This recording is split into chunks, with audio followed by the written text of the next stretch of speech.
What is up, dudes and lady dudes? Welcome back to Just Nuts, guys. We're back with more news again, more card reveals. Got some cool, interesting things. We have 3 jump promos for the subscriptions revealed here, as well as a future one without effects, but we do know like the basis of what it's going to be. And a new, very powerful Dragon Exceed monster that definitely could be a player in future Dragon decks, because Konami just loves making dragon cards. There's never enough. Dragon Link's already one of the best decks in the game, already killing it. Too many good dragon cards, but never enough, apparently. All right, so let's get in here with the jump promo cards, starting off with Armed Dragon or Armored Armed Dragon. I guess this will kind of go nicely with the other Armed Dragon card that was like a jump promo. The one that's actually pretty good. It's like discard any Wind Dragon and special summon itself. And it sends something for cost. It's pretty good. It's a cool card. There. Anyway, he's a level 4 Wind Dragon effect monster, 1900 attack, 1400 defense. So pretty good stats. And its only effect reads, when this card destroys an opponent's monster by battle, you can special summon 1 level 5 or lower Wind Dragon monster from your hand or deck, except for itself, but it cannot attack directly during this turn. That's it. No hard on return on that, but it's an attack. So this card's not great. It's definitely more of like an anime collector's card. Like, oh, technically it's an Armed Dragon card. That's cool. It's a jump promo. Cool. Collectible. Just not very good. I mean, just effects that rely on the battle phase are just tend to not be that good unless you have very powerful things that like help you get to the battle phase like easier, if that makes sense. So it's fine. I don't think it's a very good card, though. We're going to scoot past him. Next up, we have 2 more zombie cards. Interesting. And he's a bird. I love his design. This is Hama no Karasu Tengu. This is a level 4 Earth zombie effect monster. 1400 attack, 1200 defense. You can only use his effect once per turn.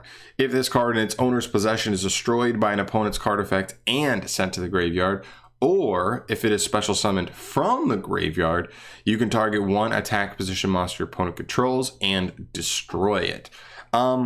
I actually don't super hate this. I like that it can be either, right? It's literally like it could be either destroyed by an opponent's card effect or trigger its effect. I don't think that'll happen that often. He's pretty small. I don't think your opponent's really going to be threatened enough to try to remove him. But I guess we do have stuff like Torrential Tribute, Needle Sealing in the game. And if they're going to do it, they're going to have to wipe him too, which, does give you a little bit of a recovery play.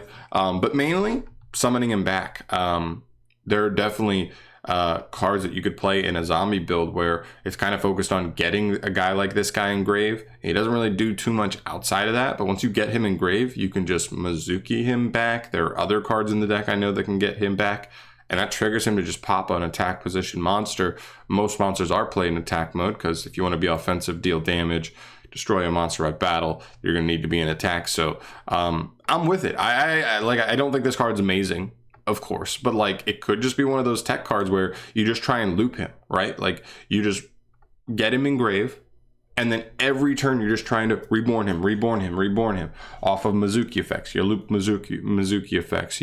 I think Jacobolan gives you the potential to revive this card as well. Like there's a couple different things that I know zombies can do to get stuff back from grave. So I think this card is actually not terrible to just like loop in a grind game and just pop a new monster every turn. So I don't think this is that bad. All right, then we finish up with another zombie card. This is Anmoraki. I love these like bird zombies. I really like their designs. I've always been a fan of birds. They're like, I don't know, they're cool. This is a level 4 Earth zombie as well. 1200 attack, 1000 defense. Pretty weak stats, as well as the other one. The other one's a little better. And it's a hard one to return in its effect. If this card in its owner's possession is destroyed by an opponent's card effect and sent to the graveyard, or if it is special summoned from the graveyard, you can draw 1 card. So kind of the same thing here is instead of like that removal effect, you just draw a card. So you could even play this just to try and loop, just for the sole purpose of drawing a bunch of cards. That still works. It's not bad at all. It's kind of like a modern day Sacred Crane. So just keep trying to special this back. I guess it depends. You're looking for a strategy that has like inherent ways that can revive this. It is just generic, by the way. There's no like revived off a zombie card or something, even though they are zombies. But zombies do a decent amount of like reviving from grave anyway. So I honestly think they're both fine. I think there could be a strategy for them. I don't know off the top of my head. I mean, I'm just thinking of like standard zombie horde kind of plays. But I'm sure there could be an open route for them. So I think these two are actually somewhat interesting. I don't think this guy's that good though.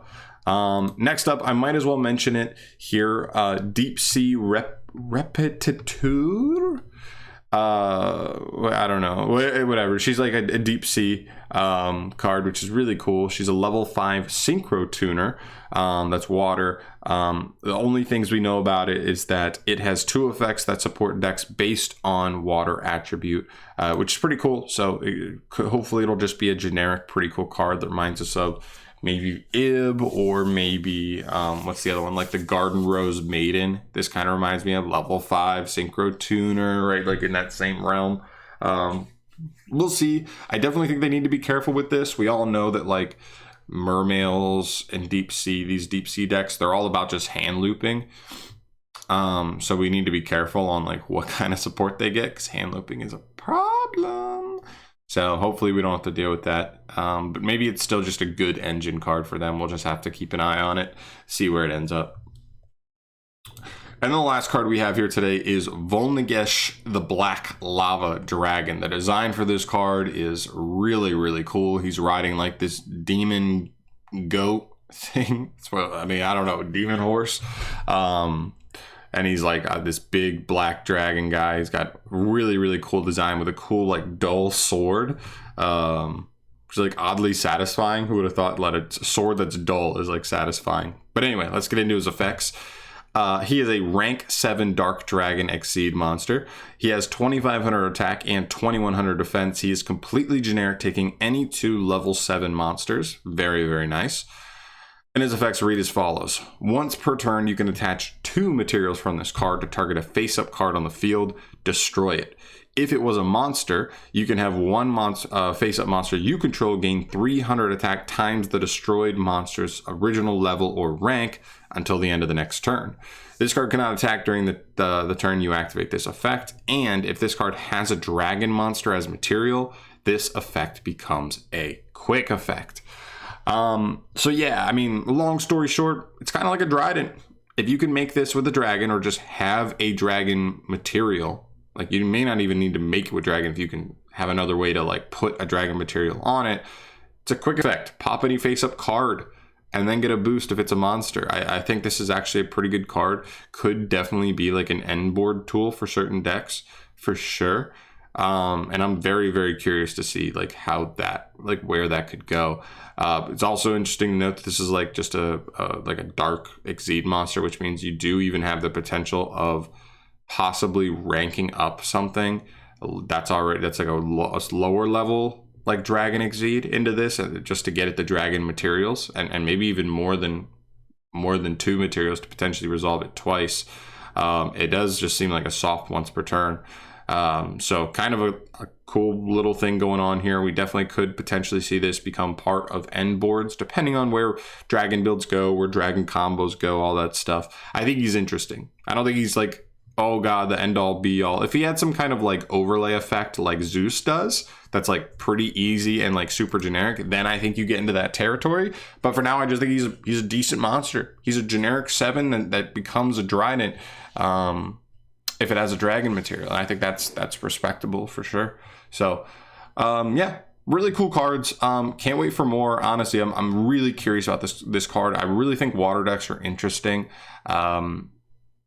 I'm just kind of scared at like the specs on it. Synchro Tuner level 5 is pretty scary. We've seen some insane ones, so we'll keep an eye on that. Of course, I'll give you the update when that comes out. But that's mainly it. Not a ton of stuff, just a couple of jump promos and the cool Exceed monster. We're definitely going to get more Dawn of the Majesty stuff over the next month or two, probably pretty soon here, and I can't wait.